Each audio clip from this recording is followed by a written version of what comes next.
dans Tout Foot, Tout Flamme, le podcast qui met en lumière le football féminin belge. Ici, on parle terrain, passion et réalité. Je pars à la rencontre des joueuses, des clubs et de celles et ceux qui font vivre ce sport au quotidien. Ensemble, on découvre les coulisses, les défis, mais aussi les vraies avancées du football féminin en Belgique. Alors que tu sois fan de foot ou simplement curieux, bienvenue dans Tout Foot, Tout Flamme. Aujourd'hui, je pars à la rencontre d'un talent prometteur du football féminin belge, Aude Wald-Billik. À seulement 18 ans, elle s'est déjà imposée comme gardienne numéro 1 au sein du RSC Anderlecht Women, l'un des plus grands clubs du pays. Ensemble, on revient sur son parcours et ses débuts à Anderlecht, son évolution rapide vers le haut niveau, sa passion pour le football et ce qui la motive au quotidien, ses ambitions et avec un objectif clair, rejoindre un jour les Red Flames.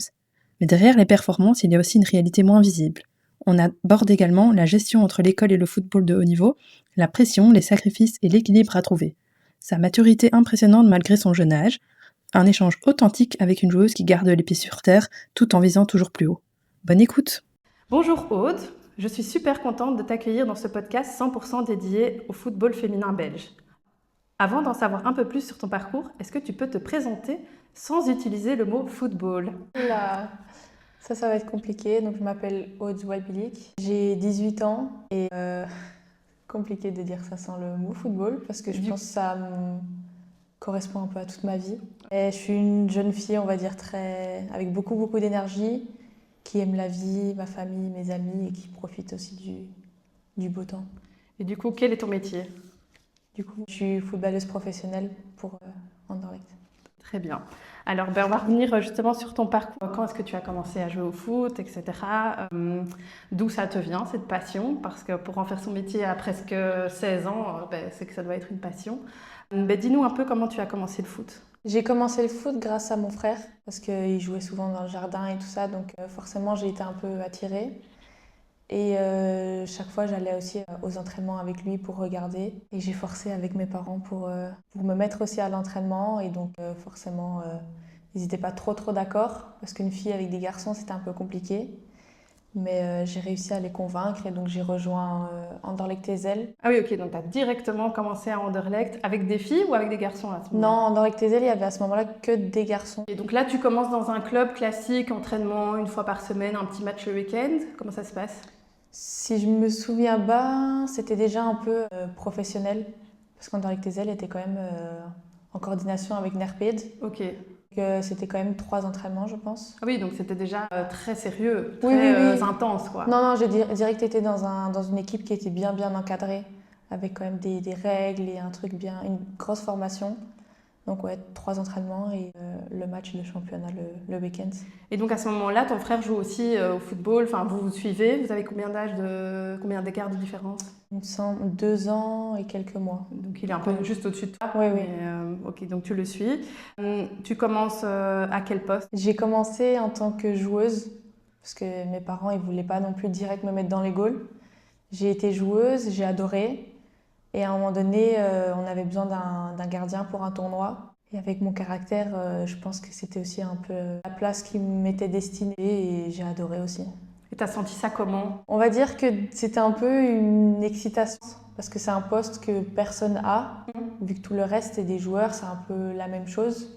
Donc c'était un peu une excitation et moi tant que je pouvais jouer au ballon avec mes amis. Et donc ça c'est vers quel âge que tu commençais à être gardienne ? Tu te rappelles ? Ça doit être vers 6 ans, je pense. Ok, donc c'est seulement presque un an et demi que tu pratiques vraiment de manière intense le football. Ouais. Et tu continues quand même à développer ton jeu sans être gardienne à ce moment-là ? Oui. J'ai eu mon papa comme entraîneur. Ok. Et il était un peu de la vieille époque. Donc mettre les gardiens à l'entraînement avec les joueurs. Donc forcément, je faisais juste les matchs en tant que gardienne, mais les entraînements, c'était tout en joueuse. Est-ce que tu te souviens de ton tout premier match au goal ? C'était un tournoi. On avait à ce moment-là des petits tournois avec des équipes. Et si je me souviens bien, c'était contre Gand. On avait gagné 2-0, donc je pense que j'avais bien fait ça. Le football, c'est une passion familiale du coup chez vous. Et comment ta famille s'est organisée autour de ton projet ? Ça a toujours été familial. Mon papa a fait du football. Il me semble que mon grand-père aussi et mes cousines aussi en font. Je pense que mes parents, tant qu'ils me voyaient heureuse, après l'école ou quoi, avec des amis, je pense qu'ils pouvaient faire n'importe quoi pour m'y amener. Il y a eu mon frère aussi qui était au même endroit, donc c'était aussi un peu plus facile. Mes parents, ils ont été d'une grande aide c'est qu'ils n'ont pas été très compliqués sur ce côté-là. Oui, parce que peu importe le sport que l'enfant va faire, c'est quand même déjà un investissement. Ouais. Et si vous étiez tous les deux à déjà un bon niveau, forcément, ça demande un peu de sacrifice de la part de vos parents. Oui, Ils vous ont toujours accompagné tous les week-ends, etc. Mon papa, du coup, il était toujours là, vu que c'était mon coach une grande partie du temps. Ma maman, elle s'est aussi un peu forcée à être ma déléguée. Donc, ils étaient un peu obligés, on va dire, de venir à mes matchs parce que c'était le staff. Oui. Mais je sais que tous les week-ends étaient chargés pour soit mon frère ou soit pour moi. Donc. Est-ce qu'ils gèrent leur vie privée en dehors de leurs enfants, finalement? Je pense qu'ils ont un peu trop consacré pour nous. Je pense que les week-ends, c'était vraiment dédié à nous. Après, c'était que le samedi. Donc, on avait un peu le dimanche où on pouvait aller voir des amis ou de la famille ou quoi. Mais le samedi, on va dire que c'était très, très chargé entre mon frère et moi. Ton père, il est entraîneur, c'était sa fonction principale, il faisait ça en plus de son boulot? Non, il faisait ça en plus de son boulot. De base, il n'était pas du tout pour Anderlecht. Enfin, il faisait son boulot et il venait me voir. Sauf que je sais pas, à un moment donné, ça s'est fait, il a été coach. Et après, à un moment donné, il a dû arrêter parce qu'il voulait plus consacrer son temps de papa que de coach parce que c'est un peu compliqué comme rôle. Oui, parce que c'est vrai qu'il y a sa type, ça se mélange un peu les rôles dans l'équipe. Il t'a accompagné de quel à quel âge? Pas très longtemps, je pense, parce qu'après, il a fait les équipes au-dessus de moi. Et ta maman, elle, travaillait temps plein classique et puis le soir, le week-end, s'occupait de vous?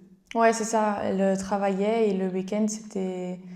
Je pense que c'était aussi un peu pour se rassurer parce que j'étais une fille dans un groupe de garçons. Donc le fait qu'elle puisse être là pour moi, pour me trouver un vestiaire. C'est vrai qu'on n'imagine pas ça aussi. Tu joues avec les garçons, mais c'est vrai que tu peux peut-être pas forcément être directement dans leur vestiaire. Comment ça se passe l'intégration? J'ai eu un chouette groupe. J'ai encore des amis maintenant qui faisaient partie de ce groupe. Donc je pense pour ça, il y a un peu de chance. Les garçons si petits, ils peuvent être très très gentils avec les filles. Même si parfois c'est un peu compliqué quand on gagne le match et que moi je suis toute seule dans mon vestiaire et que j'entends les garçons crier à côté. Mais je pense que commencer si jeune avec des garçons, c'est mieux que commencer quand on est un peu ado. Oui, il y a pas mal de joueuses qui disent aussi que finalement, commencer avec les garçons, c'est un avantage. Qu'est-ce que tu en penses? Mais le développement des garçons est beaucoup plus... Enfin, la formation chez les garçons, c'est beaucoup plus développé que les filles, surtout quand moi j'ai commencé. Maintenant, ça commence à se développer. Pour ma part, je pense que commencer avec les garçons, c'est le mieux pour le futur. Commencer à Anderlecht, à jouer avec les garçons. Petit à petit, tu évolues au poste de gardienne. À quel moment tu entres dans l'académie ou c'est déjà l'académie? C'est quoi un peu la différence à ce moment-là pour toi? Donc en fait, il y a Anderlecht Ezel et Anderlecht Nerpet qui sont un peu en connexion, mais c'est quand même deux mondes différents. Parce que Nerpet, c'est quand même beaucoup plus professionnel. Donc j'ai été au Ezel jusqu'à mes 13 ans.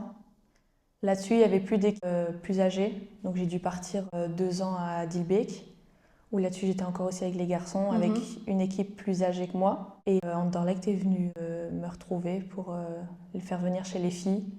Et vu que ça se passait pas très bien à Dilbeek, j'ai sauté sur l'occasion.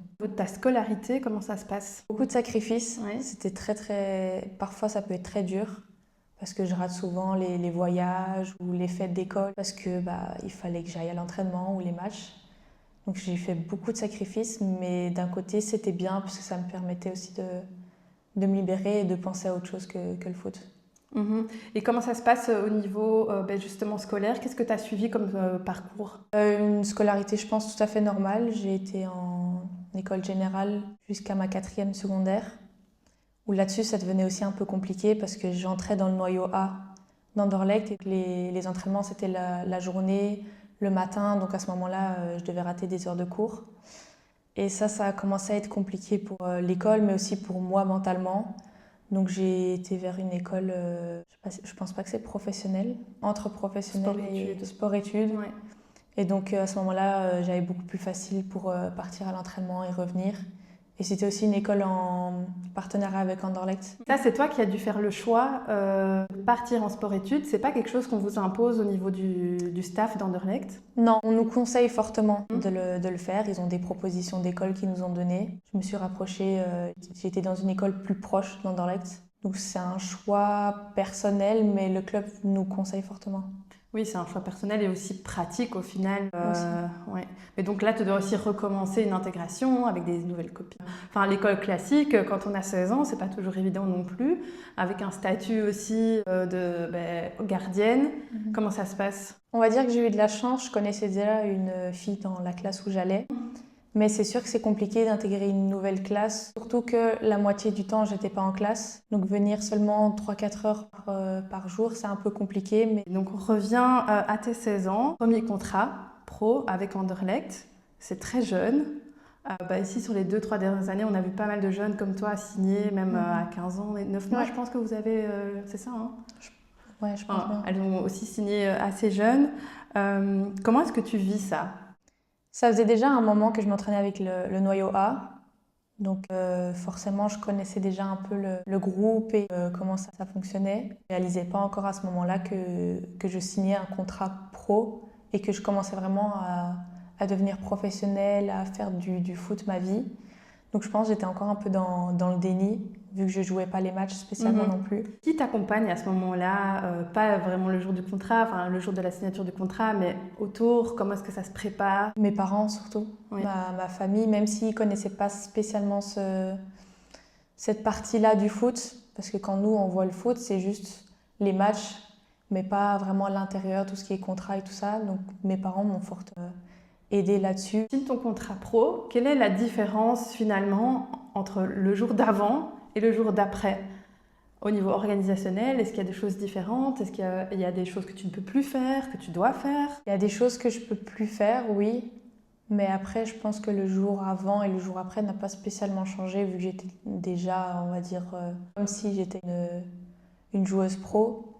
Mais c'est sûr que dans les jours futurs, il y a des choses que je pouvais plus faire, que je faisais avant, comme il y a des sports à risque qu'on peut plus faire. Il faut faire aussi attention à comment on se montre dans la rue ou dans les centres commerciaux, dans les trucs publics. Et avant ça, est-ce que vous êtes déjà plus ou moins rémunéré quand vous jouez avec le noyau B ou autre noyau? À l'époque, on était un peu payé quand on jouait avec les B. C'était juste les petites primes de victoire. Et c'était pas du tout la même chose qu'avec les A. Mais après, je faisais pas spécialement attention à l'argent que je pouvais recevoir du club. Moi, juste arriver dans le noyau A, moi, c'était pour jouer au foot, quoi. Actuellement, tu as un contrat pro avec Anderlecht. Est-ce que tu peux en vivre au quotidien? Au quotidien, je pense que oui. Je pourrais en vivre. Après, j'ai pas de loyer à payer, donc c'est aussi un peu une facilité pour moi. Mais au quotidien, oui, je pense que chaque joueuse pro de la Belgique pourrait en vivre. Enfin, surtout à Anderlecht. Mais c'est sûr que pour le futur, pour après ma carrière, je devrais trouver une autre porte de secours, quoi. Ouais, on reviendra là-dessus. Mais donc, en effet, la plupart des joueuses du noyau d'Anderlecht, qu'elles soient étrangères ou belges, peuvent se consacrer à 100% au football. Oui, après, on est à Anderlecht, donc on est aussi un club assez développé au niveau football féminin. Lors de ta formation, quand tu arrives dans le noyau à Anderlecht, donc Anderlecht Neerpede, qu'est-ce qui te fait le plus progresser? Je pense que le fait d'être montée si tôt à l'entraînement, en tout cas avec les A.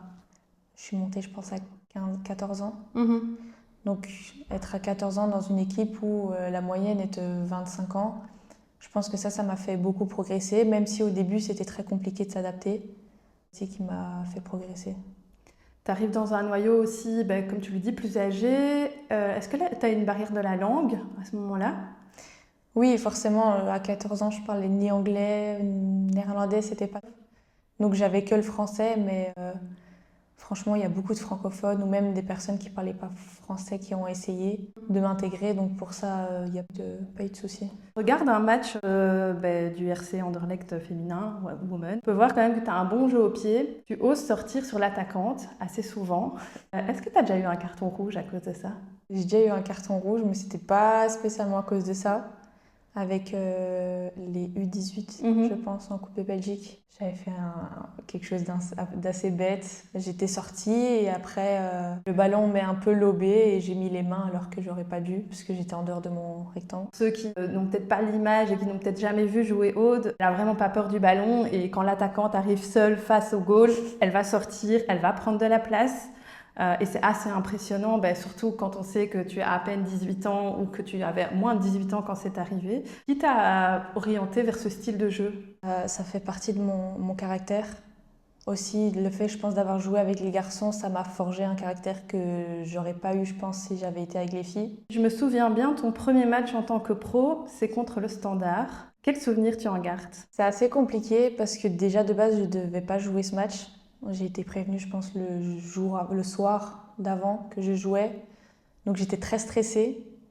On va dire que le match, je l'ai pas spécialement bien fini parce que je suis sortie sur blessure. Je m'étais blessée à l'échauffement, mais j'avais essayé quand même de forcer et ça n'avait pas été. Mais j'en garde quand même un beau souvenir de commencer son premier match là-bas à Skelsin, le Classico. En dehors du foot masculin, aussi bien à Anderlecht féminin et le Standard féminin, voilà, Standard Anderlecht, c'est un Classico, c'est un match au sommet, c'est un match avec des tensions. C'est toujours un match passionnant au final, en tout cas quand on regarde ça d'un œil extérieur ou en tant que supporter. Quel est ton rituel avant match?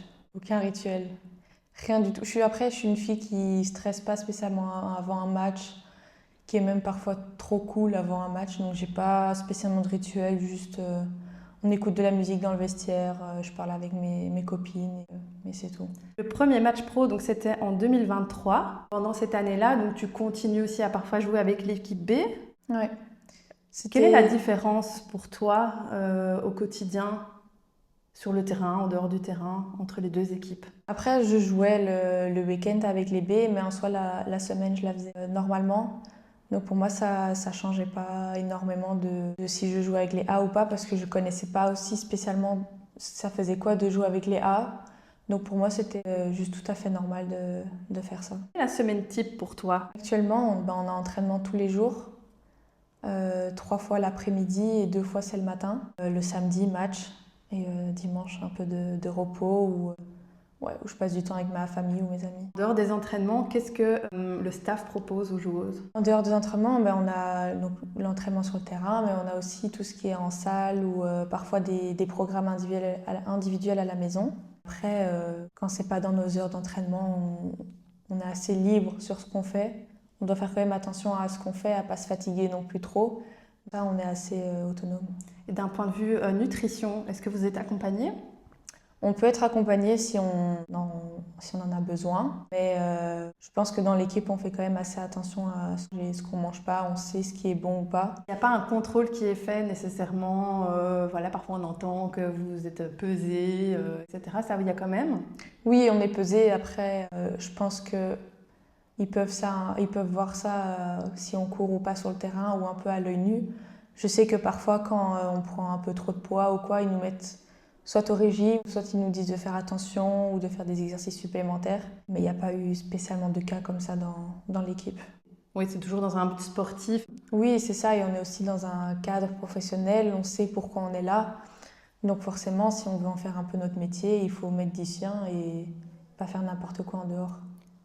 Si on revient sur tes tout débuts avec Anderlecht en pro, fin de la saison 2023, Justine annonce son départ. Tu joues quelques matchs? Je sais plus, j'avais fait la préparation avec, mais c'était pas spécialement moi qui devais commencer la saison en tant que numéro 1. Et ça, je le savais et je le respectais vu mon âge. C'était, je pense, aussi une grosse pression de commencer pour Anderlecht. Oui, parce qu'au final, Justine Oders, elle arrête, mais en fait, elle est encore assez jeune. Donc, est-ce que le club s'attendait à son départ?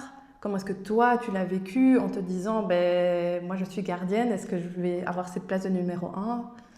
Honnêtement, quand elle est partie, donc nous, on le savait déjà depuis un moment qu'elle allait arrêter à la fin de la saison. Donc, je pense que le club n'a pas été surpris. Et pour ma part, elle arrêtait, mais c'était pas vraiment dans ma vision d'être numéro 1 juste après. Donc j'avais pas de pression, juste je me suis dit je continue encore la prochaine année en tant que 2e ou 3e gardienne. Justine arrête à la fin de la saison 2023, vous reprenez au mois d'août. Là, tu sens qu'en fait ça va quand même être toi en tant que gardienne numéro 1, en tout cas au début de la saison. Comment ça se passe? À ce moment-là, j'étais aussi en concurrence avec Gilles Deuser. Ok. Donc moi, une gardienne qui était déjà 2e gardienne l'année passée, j'arrive, je me suis dit ok, elle prendra le lead de l'équipe et que moi je resterai encore comme doublure. Mais c'est vrai qu'en préparation, je me sentais bien, je faisais aussi je faisais plus de minutes qu'elle. Donc je me suis dit aussi que je pense qu'ils comptaient aussi sur moi. Ils m'ont donné beaucoup de confiance. Est-ce que vous gérez ça justement avec la team gardienne, la concurrence éventuelle, voilà, est-ce que vous arrivez quand même à jouer ensemble et dans un bon état d'esprit? Ça dépend de chaque gardienne que tu as en face de toi. Il y a des gardiennes qui peuvent être un peu négatifs sur le fait ils vont essayer de t'attaquer pour elles se mettre en valeur. Mais après, dans mon cas, à Anderlecht, j'ai jamais eu ce genre de problème. J'ai toujours eu une concurrence assez saine. Au mois de janvier, il y a Mila qui arrive, donc qui devient à ce moment-là directement gardienne numéro 1. Comment ça se passe? Comment est-ce qu'on te le présente? On m'avait prévenu depuis le début de l'année qu'ils cherchaient une nouvelle gardienne parce qu'ils ne voulaient pas non plus me brûler parce que j'étais assez jeune pour porter ce poids. Et moi, j'étais tout à fait d'accord avec ça, même si j'avais un peu eu du mal parce que je faisais mes prestations et je faisais mes matchs. Donc forcément, ne plus pouvoir jouer après pendant la fin de la saison, ça m'a un peu touchée parfois. Je pense que pour l'équipe, c'était aussi mieux à faire. Oui, parce que je le rappelle, donc à ce moment-là, tu avais 16 ans, tu allais sur tes 17, donc tu es encore à l'école. Donc forcément, on peut comprendre de la part d'un club de se dire, voilà, elle n'a pas 100% de son temps à consacrer non plus au football, même si c'est ce qu'elle souhaite. Ça peut paraître aussi un choix logique, même si je pense qu'en termes de résultats, c'était pas la question au final. Non, mais c'était aussi plus sur le fait physique aussi. J'avais 16 ans, c'était compliqué et je n'avais pas encore le physique que je devais avoir. J'étais assez fragile et tout ça. Et donc, pour m'éviter une grosse blessure ou pour même m'éviter que mentalement ça soit compliqué, je pense que honnêtement, c'était le mieux à faire. C'est vrai que tu as un profil très élancé, tu fais 1m76 et c'est sûr qu'à 16 ans, on est encore assez fine. Quelle joueuse t'a le plus aidé donc, dans cette période de transition de gardienne, donc de 2023 à 2024? Honnêtement, toute l'équipe a été là pour moi. Après, je sais que Laura Donnet a été énormément là pour moi, la capitaine. Les anciennes aussi, Laura Deloz. Donc, elles m'ont beaucoup aidée, mais l'équipe en général était assez derrière moi pour me faire évoluer. Et aussi, le staff aussi m'a donné énormément de confiance. Anderlecht, c'est 7 fois championne d'affilée, de 2018 à 2024. Comment est-ce que toi, tu vis aussi ces titres successifs et cette pression qu'il pourrait y avoir? J'y pensais pas. Juste... vu que j'étais, je pense, depuis les jeunes à Anderlecht, mais j'ai pas eu spécialement la pression de devoir gagner un titre. Fin de saison 2024, Mila s'en va. De nouveau, comment est-ce que toi tu envisages ça? Là, je vais sur mes 17-18 ans. Mila était partie. J'ai commencé la préparation aussi un peu en tant que première gardienne. Je me mettais pas spécialement la pression. Je voulais pas être la numéro 1, j'essayais de l'être, j'essayais de me pousser vers le haut et tout ça. Mais je sais que si j'y arrivais pas, que ça faisait partie du processus, mais qu'un jour ou l'autre, j'allais l'être. Donc pour ça, juste, j'essayais de travailler personnellement sur moi. Et au final, donc, la saison 2024-2025, tu es titulaire en tant que gardienne. Ta première saison complète, je pense que tu as fait quasi tous les matchs. Oui, Anderlecht m'a fait confiance. Ils ont vu que je pense que j'étais capable d'assumer ce rôle, même si j'avais seulement que 17 ans. Donc pour ça aussi, je les remercie parce que ça m'a changé comme gardienne et comme personne, mentalement aussi. Ils m'ont fait confiance et ça pouvait être quitte ou double aussi pour eux. Ils auraient pu peut-être aussi prendre une gardienne beaucoup plus expérimentée et me faire encore attendre. Mais je pense qu'ils ont vu que c'était le bon moment pour le faire. Comment est-ce que tu enchaînes sur le plan physique? Comment est-ce que tu encaisses une saison complète, les matchs de coupe, les sélections en équipe nationale? À ce moment-là, U18 du coup? J'avais fait encore, je pense à ce moment-là, U19 et un peu U23. Mais mentalement, il peut y avoir des moments compliqués. Mais physiquement, je pense que Anderlecht a bien géré ça. Ils m'ont donné les jours de repos quand j'avais besoin. Ils me poussaient pas trop non plus parce qu'ils faisaient attention à mon âge. Ils vont pas me pousser de la même manière d'une fille qui en a 25. J'ai pas eu énormément de soucis physiquement. Est-ce que vous êtes accompagné par un préparateur mental, un psychologue? Ouais, donc à Anderlecht, on a une psy qui est là quand on en a besoin. Elle peut être accessible pour nous. Je suis pas une fille qui utilise ça énormément, mais je sais que d'autres filles le font et donc ça peut être bénéfique. Surtout quand on est gardienne, quand on perd un match, quand on encaisse. Comment est-ce que tu vis les matchs où vous perdez, où tu as l'impression même si c'est peut-être pas le cas, que tu as fauté? J'ai un caractère qui est assez dur avec moi. Même si par exemple on peut gagner un match, je vais jamais être satisfaite de mon propre match, je vais être satisfaite du score. Mais de mon propre match, qu'on gagne ou qu'on perd, je vais jamais être satisfaite. Même quand tu fais une clean sheet? Non, parce qu'on fait toujours des erreurs dans un match. Même pour ça, j'ai toujours eu l'habitude d'être négatif de mon match après le match. Donc, D'où ça te vient ce côté à te pousser vers le haut au final ou à toujours te remettre en question? honnêtement, ça, je sais pas. Je pense que quand j'étais jeune et que j'ai commencé avec les As, je devais me mettre à leur niveau. Donc, je devais me pousser à évoluer et tout ça. Donc, je pense que ça m'a forgé. Le fait d'être avec les garçons, mentalement, c'est dur. Et je pense que j'ai aussi un caractère qui a toujours été comme ça, de vouloir être, je dirais pas parfaite, mais de toujours tout bien faire, que ce soit pour moi ou même pour les autres. Est-ce que tu as une joueuse que tu admires, que ce soit une joueuse belge ou joueuse à l'étranger, au football? Non, j'ai pas spécialement une joueuse ou un joueur ou quoi. Ça va être plus des petits traits de caractère de plusieurs joueurs et joueuses. Alors, tu as été aussi sélectionnée en équipe nationale, ici récemment en U23. Qu'est-ce que ça représente pour toi? Ben, je suis assez fière de pouvoir présenter les couleurs de mon pays et de pouvoir jouer encore d'autres matchs pendant les petites vacances. Mais j'ai commencé assez jeune en équipe nationale. J'ai direct été parce que ça commence en U15. Donc j'ai direct été dans le bain. Une fierté de pouvoir porter ce maillot et surtout quand il y a ma famille qui peuvent voir ça, je pense que ouais, chaque joueur et chaque joueuse aimerait pouvoir faire ça. Quelle est la différence pour toi entre une sélection nationale et le club? Honnêtement, pour moi, c'est deux choses différentes. Par exemple, à Anderlecht, je suis dans l'équipe A. Je veux être première gardienne, c'est mon objectif. Tandis que je sais qu'en équipe nationale, mon objectif, c'est une fois d'y arriver en équipe première. Pas spécialement jouer parce que je suis encore jeune. Mais donc, c'est des objectifs différents. Les Red Flames sont en campagne pour la qualification de la Coupe du Monde 2027. Ouais. Est-ce que tu y penses? Non, j'y pense. Je pense toutes les joueuses qui sont en U23 avec moi, on y pense. C'est pour ça aussi qu'on essaye de se montrer. Je sais aussi que je suis encore jeune et qu'il y a d'autres gardiennes talentueuses au-dessus de moi qui sont plus expérimentées. Pour revenir un peu à Anderlecht actuellement, comment se passe la saison? Pour le moment, je dirais qu'on a eu des moments assez compliqués sur le point de vue. On est dans une position qui nous satisfait pas énormément. C'est sûr qu'on veut toujours être première, on est à Anderlecht, donc on joue aussi pour ça. Mais on a eu aussi l'Europa League, où on a quand même fait de belles performances contre Braga ou contre d'autres équipes où on est assez fiers de nous. Dans l'ensemble, nous, on a aussi un nouveau groupe. C'est un peu plus compliqué de chacun se mettre en place, les connexions et tout ça. C'est sûr que pour le futur, on espère bien finir ça. Pour donner un peu plus d'informations, donc l'année passée, vous avez perdu le titre contre OHL en 2025. Ensuite, pas mal de changements de coach au niveau de l'équipe. J'imagine que ça impacte aussi un peu vos performances, même si on ne peut pas toujours se cacher derrière un coach. Et comme tu l'as dit, le groupe qui doit évoluer, un nouveau groupe. Comment est-ce que vous avez géré ces changements de coach? Je pense que c'était assez compliqué parfois, parce que oui, certes, le coach ne fait pas tout dans l'équipe, mais il a quand même une grande partie. Donc parfois, c'était un peu compliqué de à chaque fois changer. La chance, je pense aussi, d'avoir un groupe très soudé.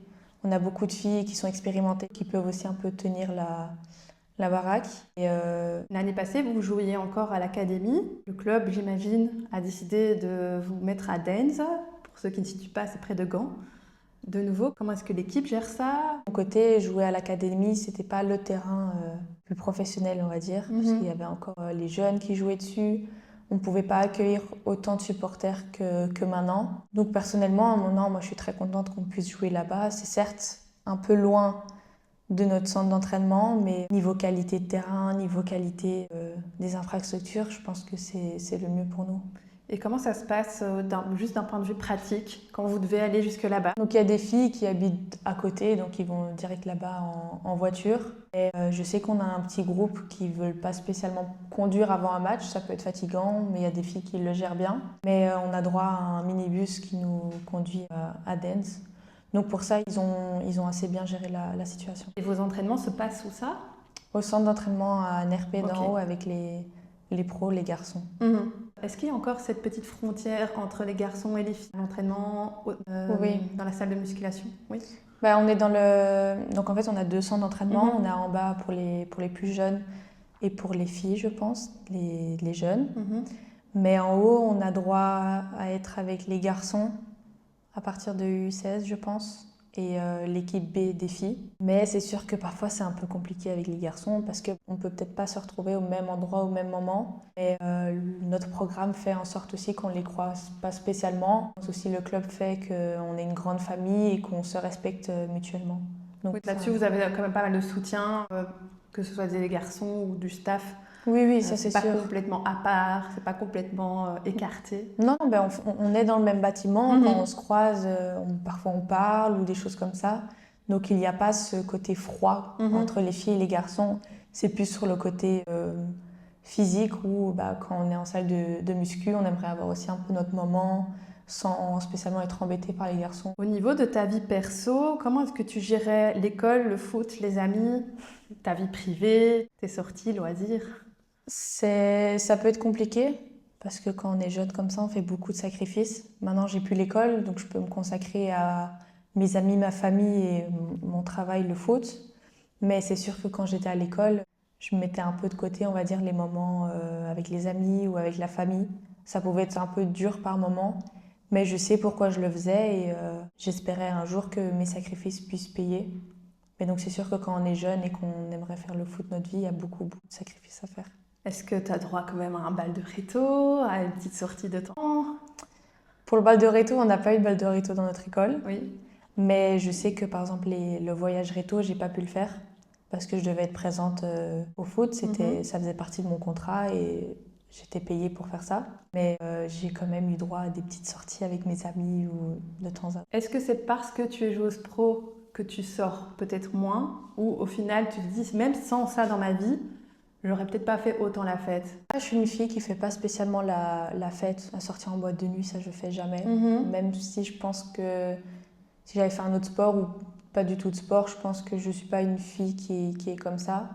Mais c'est sûr que les sorties entre amis en ville ou au magasin ou les trucs comme ça, je pense que j'en aurais fait plus si j'avais pas fait de foot. Mais d'un côté, j'aurais pas eu autant de rires et de souvenirs et des trucs comme ça sur un terrain de foot. Ouais, donc, ce que le foot t'apporte vaut les sacrifices que tu donnes. Oui, c'est ça. À un moment donné, il faut faire des sacrifices. Mais le foot me rapporte aussi énormément de souvenirs et de choses. Donc, c'est un choix. Qu'est-ce que tu aurais fait si tu n'avais pas joué au foot, comme autre sport? J'ai essayé énormément de sports quand j'étais petite. Parce que du coup, mes parents, ils m'ont mis un peu dans tous les sports pour pas que je fasse du foot. Ça a échoué. Mais je pense que j'aurais fait soit plusieurs sports ou je serais peut-être partie aussi à l'étranger. C'est quoi une journée off parfaite pour toi? Si je suis fatiguée, une grasse mat. Mais sinon, rester en famille avec mes grands-parents ou quoi que je ne vois pas beaucoup. Ou alors s'il fait beau, sortir avec mes amis, profiter et juste pas penser au foot. Est-ce que justement tu regardes un peu du foot, un autre championnat? Ça peut être très bizarre, mais je regarde pas du tout le foot. Et j'ai jamais regardé le foot. J'aime pas regarder le foot à la télé. Donc, c'est vrai que c'est surprenant. Non, j'ai jamais fait. Parfois, je vais au stade quand Anderlecht joue. Ouais, c'est ça, quand les hommes ils jouent au Loto-Park, j'y vais. Mais à la télé, pas du tout. Je commence un peu maintenant, mais ça m'a jamais vraiment intéressée. Où est-ce que tu te vois dans 5 ans? Dans 5 ans, je pense, je me vois à l'étranger. Je sais pas encore où, mais je me vois à l'étranger où je fais juste du foot avec des amis et tout ça. Mais je pense que je me vois encore dans le monde du foot et peut-être faire des études à côté, ça on verra. Mais ouais, je me vois sur un terrain de foot. Est-ce que tu penses que ce serait faisable d'être à l'étranger et des études en plus? Ou peut-être un autre parcours de formation, de coach, ou enfin, je sais qu'il y a des programmes qui sont faits aussi pour les joueuses pour pouvoir après se réorienter. Il y a beaucoup d'aide pour les études du côté néerlandophone, ça c'est vrai. Mais du côté francophone, c'est un peu plus compliqué et c'est pour ça que cette année, je ne fais pas d'études. Parce qu'il n'y a pas encore cette facilité à pouvoir faire du foot et les études à côté. Donc j'essaierai de trouver quelque chose, que ce soit en Belgique ou au pire, je fais des études à l'étranger. Je trouve ça quand même important pour après ma carrière. Qu'est-ce que tu peux encore faire pour t'améliorer? Je dirais tout. Je suis parfaite dans aucun des domaines. Donc je pense que je peux encore m'améliorer partout. Après, c'est sûr que ça va pas être maintenant que ça va être parfait. Dans la durée, j'espère un jour pouvoir être assez complète. Quelles sont tes forces sur le terrain? Je pense que mon jeu au pied est une Mhm. qualité. Je suis assez calme sur un terrain. Parfois, je peux peut-être prendre un peu trop de risques, mais je suis une fille qui est assez calme et assez sereine sur un terrain. Je pense que ça aussi, c'est un peu ma force. Mon jeu au pied et mon jeu aérien aussi est une de mes grandes qualités. Est-ce que au niveau des coachs, on va généraliser, hein, pas prendre un Mhm. coach précis, on oriente ton jeu, on te demande de jouer d'une telle façon, tu joues parfois aussi très haut. C'est sûr que, par exemple, jouer haut, ça fait partie aussi de mes qualités. Je pense qu'ils m'ont pas spécialement orientée ou mis des barrières sur certains trucs. Je pense qu'ils ont vu mes qualités, ils ont vu ce qu'ils pouvaient en faire. Énormément de conseils sur la manière de jouer, contre qui je joue. Et quand tu sens parfois ta défense qui est un peu plus faible, un match où ça va moins bien, comment est-ce que tu communiques avec elle, peut-être à la mi-temps? Est-ce que toi tu as l'occasion d'en parler ou est-ce que c'est pas ton rôle? On va dire qu'on a énormément de leaders dans l'équipe. On a quand même des filles assez expérimentées. Notre capitaine, Laura Deloz ou Vatafou, c'est des filles qui sont là depuis longtemps Mhm. et qui savent ce qu'elles font. Donc je laisse, on va dire, plus la voix à ces filles comme ça. Mais on va dire que j'ai aussi un peu un rôle de leaduse, malgré mon âge. Maintenant, si tu en sens le besoin, tu vas quand même pas hésiter à parler dans le vestiaire, quelque chose que tu vas quand même essayer de faire. Non, non, j'ai quand même, on va dire, une grande bouche. Oui. J'aime beaucoup parler. Après, dans les matchs comme ça, je suis aussi très focus sur moi. Donc à la mi-temps, je vais pas être la fille qui va parler, je vais plus être la fille qui va encourager ou quoi. Mais pour tout ce qui est donner des conseils tactiquement, je pense pas que ce soit vraiment mon rôle et Mhm. je suis pas comme ça. En 2022, les Red Flames ont atteint les quarts de finale de l'Euro. Est-ce que toi, tu as senti une évolution du football féminin, que ce soit dans la presse? Je sais pas si c'est grâce à ça, on va dire, que le football belge commence à évoluer, mais c'est sûr qu'on voit des différences. Après, nous, on a toujours été un club avec une grande infrastructure. Il y a eu une grosse évolution dans le football belge. Je trouve qu'on pourrait encore plus faire. Parfois, on se centre trop, par exemple, sur deux, trois clubs, alors qu'au final, le football belge, c'est plus que deux, trois clubs. Ça commence à évoluer et il faudrait le faire évoluer parce que si on veut faire aussi évoluer les Red Flames et nos équipes belges. Oui, ça part du bas aussi, hein, forcément. Plus les clubs vont proposer des équipes féminines, plus les talents vont pouvoir se développer, plus les filles peuvent commencer jeunes aussi. Ouais. C'est vrai qu'il y a cette réalité de terrain que certaines filles commencent plus tard parce que c'est pas toujours bien vu une fille qui joue au foot. Maintenant, ça évolue quand même pas mal. Ça évolue sur le point de vue aussi des gens. Je pense que maintenant, c'est moins tabou de commencer le foot avec les garçons ou même qu'une fille commence le foot. Je sais qu'avant, ça pouvait être compliqué pour certaines filles de se dire ah ben je vais commencer le foot avec les garçons tandis que maintenant je sais qu'il y a beaucoup de jeunes filles qui commencent le foot. Je pense que ça aide aussi d'avoir des jeunes équipes pour les filles. Ça donne plus envie de jouer et je pense qu'on pourrait aussi en faire plus parce qu'ici j'ai aussi le point de vue d'Anderlecht de ce que nous on fait. Je sais qu'on commence aussi beaucoup avec les jeunes filles, on a un gros projet. Est-ce qu'au niveau de l'équipe, que ce soit toi ou les autres joueuses, vous avez un poids là-dedans? On demande votre avis, que ce soit au niveau de la fédération, directement d'Anderlecht? Non, on n'a pas spécialement. On a un poids sans vraiment le vouloir. Je pense que jouer dans l'équipe première d'Anderlecht, on a un poids dans le football belge parce on peut être des exemples pour certaines filles, on peut donner envie à certaines filles. Je sais que quand parfois on va en bas à l'académie pour voir les filles jouer, quoi, je sais que ça fait plaisir et qu'elles se disent ah, un jour j'aimerais jouer aussi avec toi en haut. Donc on a forcément un poids, mais pour le développement du football belge avec la fédération et tout, on n'a pas spécialement d'avis à donner. Est-ce que tu as un message pour les jeunes filles qui veulent commencer le foot? C'est qu'il ne faut pas avoir peur de vouloir commencer le foot. Ça peut être un monde assez compliqué, surtout si on commence avec des garçons. Et honnêtement, moi, le football m'a procuré que des belles choses et ça fait de moi la fille que je suis maintenant. Donc je pense qu'il faut juste foncer sans hésiter. On va passer aux questions un peu plus fun dans le vestiaire, au RCA Women. Dans le vestiaire, qui est la plus mauvaise perdante? À l'époque, on avait Silke, qui était vraiment très mauvaise perdante. Mais je pense que maintenant, on l'est un peu tous.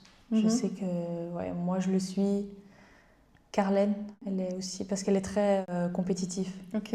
Elle aime pas spécialement perdre. À l'inverse, qui est la plus chill, même après une défaite? Je pense que Delose, Laura, elle est très chill comme fille. Qui est la plus bavarde dans le vestiaire? Je dirais qu'avec Amélie, on a un beau duo. Mhm. On aime beaucoup parler et un peu embêter tout le monde. Qui met le plus d'ambiance? En fait, ça va être ça à toutes les réponses. Parce qu'on nous entend que nous avec Amélie. Donc je pense qu'on a assez l'ambiance. Je suis assez bavarde aussi avec tout le monde. Mais on a aussi le petit groupe des étrangères, un peu avec Clara, Rima, qui mettent aussi un peu l'ambiance. Qui est toujours en retard? Je dirais personne, on n'a pas le droit d'être en retard. Donc si on est en retard, c'est très mauvais, donc personne, honnêtement, personne n'ose. Que des bonnes élèves. Oui, pour le moment. Qui passe le plus de temps devant le miroir avant un match? Oh, il y en a beaucoup, il y en a énormément. Je pense aussi le groupe des étrangères. Vigi, ils aiment bien être parfaites, on va dire, avant un match. C'est vrai que ça, au niveau peut-être un peu des préjugés, je trouve que ça a pas mal évolué en termes de féminité. Enfin, les joueuses assument peut-être un peu plus ce côté-là, alors qu'avant, c'était un peu, soi-disant, des garçons manqués. Que là, sur le terrain, oui, vous êtes quasi toutes super bien coiffées. Enfin, voilà, c'est... Ouais, on a un peu de tout dans le groupe. On a des filles qui s'en foutent un peu de leur apparence et qui, je dirais pas garçons manqués, parce qu'on n'en a pas spécialement dans l'équipe. Il y a beaucoup plus de filles qui s'assument et qui restent féminines malgré le foot. Oui, c'est vrai. Alors, qui a le plus gros caractère sur le terrain?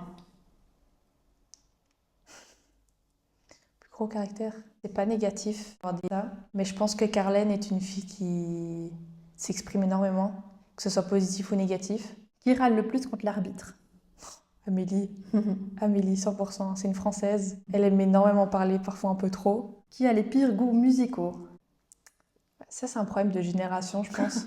Non, mais quand parfois les Deleuze ou Deneuve, ils mettent un peu des musiques flamandes assez vieilles, c'est pas trop Il y a mon goût. génération et culturelle, forcément. C'est peut-être pas ce que toi tu connais. Quoi. Non, c'est pas trop mon goût.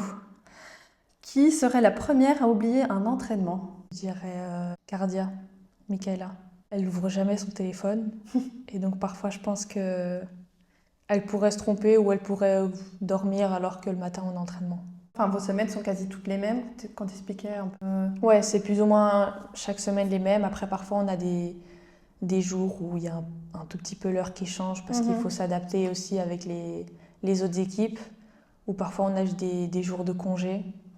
Donc, à tout moment, elle pourrait venir à un jour alors qu'on est en congé. Et comment ça se passe pour l'organisation? Vous avez quoi comme planning?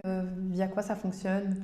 WhatsApp, on a un groupe avec le staff et les joueuses. Et toutes les semaines, il y a le programme qui est mis. Et s'il y a des changements de dernière minute, tout est communiqué là-dessus. Est-ce que vous arrivez à vraiment créer du lien entre vous? Je sais qu'on a une équipe qui est très ouverte. Par exemple, quand Amélie est venue ici en Belgique, elle m'avait dit qu'on avait un groupe qui accueillait énormément les nouvelles.